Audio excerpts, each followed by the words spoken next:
খাচ্ছ না কেন? সব বের করে রেখে দিয়েছো। আমাকে ফালিয়ে খাবো না। গেম্মাকে ফেলে খাবে না? না। গেম্মাকে খুব ভালোবাসো? হ্যাঁ। এই না আমি খাবো না। মা তুমি কেন? গেম্মাকে দিয়েছো? তাহলে তো আর কাকে দিবা? আবার তোমাকে দিব। আমাকে দিবে? আচ্ছা আমি খাবো না, বনুকে দাও। বনু তো কান্না করতেছে, বনুকে দাও। এই না বনু। হ্যাঁ ঠিক আছে, এবার তুমি খাও। Thank you. ওয়েলকাম।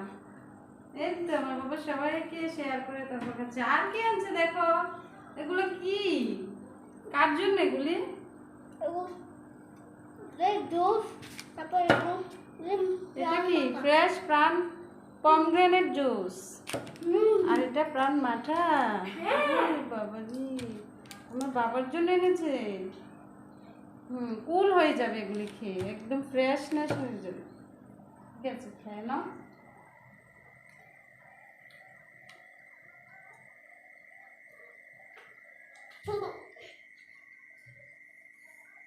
আর কাকে দেবে? আমাকে দিবে না? হ্যাঁ দেব। দাও। না তুমি তো বড় হয়ে গেছো। ওমা, আমাকে দিয়ে আবার নিয়ে যাচ্ছে। কেমন ছেলে রে বাবা, আমাকে দিবে না? না তুমি তো বড় হয়ে গেছো।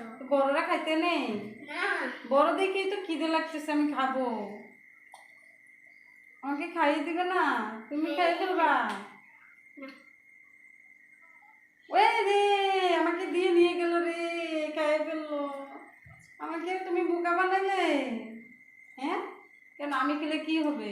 তুমি খেলে তোমার পেট ব্যথা করবে। তাই? আর তুমি যে খাচ্ছ তার বেলা পেট ব্যথা করবে না? না আমার পেট ব্যথা করবে না, আমি তো দ্রুত। ও, ছোটদের পেট ব্যথা হয় না বুঝি, বড়দের হয়? হ্যাঁ। পাকা ছেলে কোথাকার, দুষ্টু ছেলে। ধর। এ মা, এ কি হয়ে গেল? এটা তো খেয়ে মেখে একদম একাকার হয়ে গেছে। আব্বা আব্বা। আই হ্যাঁ, এ কি করলে তুমি? ফেসটা একদম চেঞ্জ করে ফেললে। এ নাও, ভাইয়া বনুকে বেশি বেশি করে খাইয়ে দিয়েছে, এই জন্য এই অবস্থা।